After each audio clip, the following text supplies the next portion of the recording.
Привіт! Нещодавно зіграв дуже гарну партію з цікавою тактикою. Сподіваюся, вам сподобається розбір. Беріть чай, каву, хрустики, приємного перегляду.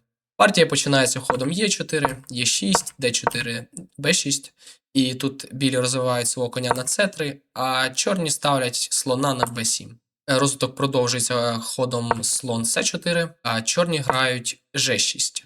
Напевно, ідея була поставити свого чорнопольного слона на цю діагональ, але після кінь F3 чорні передумали і грають слон b4. Ось такі дивні рішення, які ви можете побачити лише на такому рівні гри. Але тут білі грають ферзь Е2, а чорні грають ферзь Е7.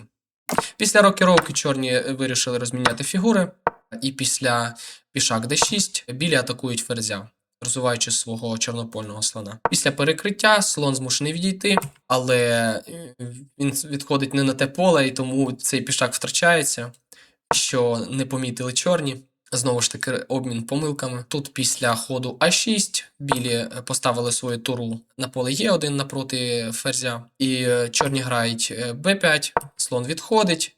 І виявляється, що цей пішак уже не безкоштовний. Але чорні все одно його забрали. Виявляється, що тут білі можуть відійти своїм слоном, і дуже багато фігур атакують поле Е6. Цей пішак буде втрачений. І навіть спроба захистити його ходом F5, як було в партії, не рятує чорних. Білі грають кінь H4, атакуючи слона, і після розміну цей пішак буде втрачений.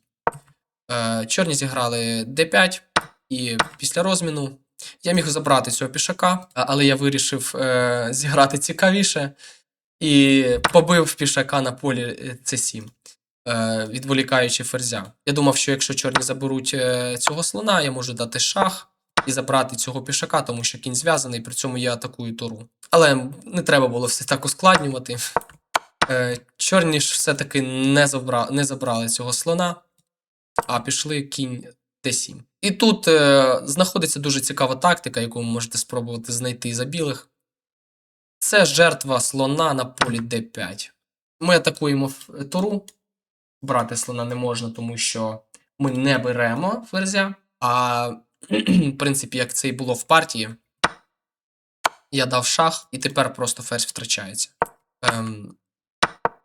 Я продовжую свою атаку тут, зв'язуючи цього коня.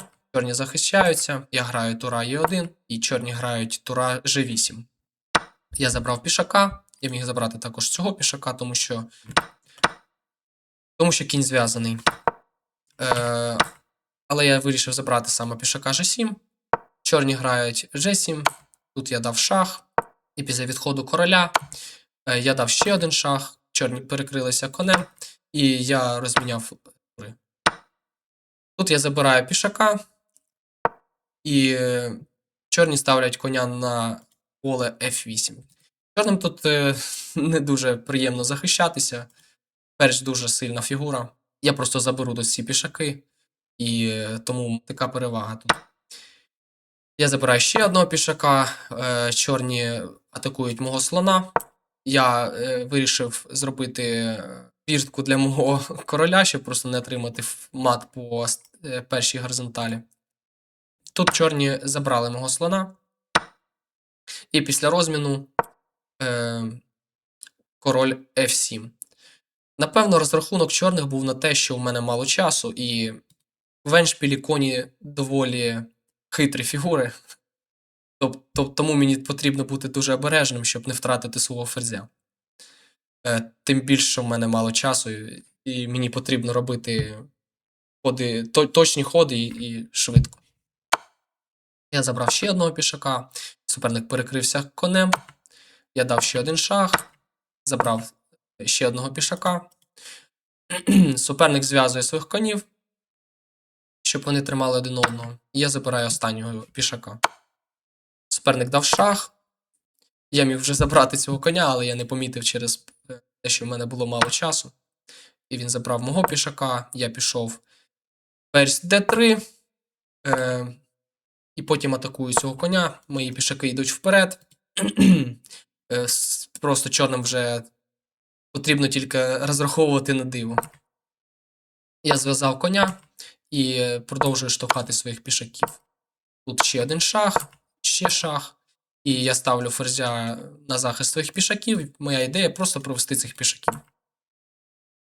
Чорні все ще намагаються щось зробити. Але я даю ще один шах, і мій пішак уже за один крок до перетворення. Тут ще одна спроба від чорних, але я даю шах, і цей кінь втрачається, і ферзь проходить. Після ще декількох ходів чорні отримали мат. Ось така партія. Якщо вам сподобалося, ставте вподобайку, підписуйтесь на канал. Дякую за перегляд.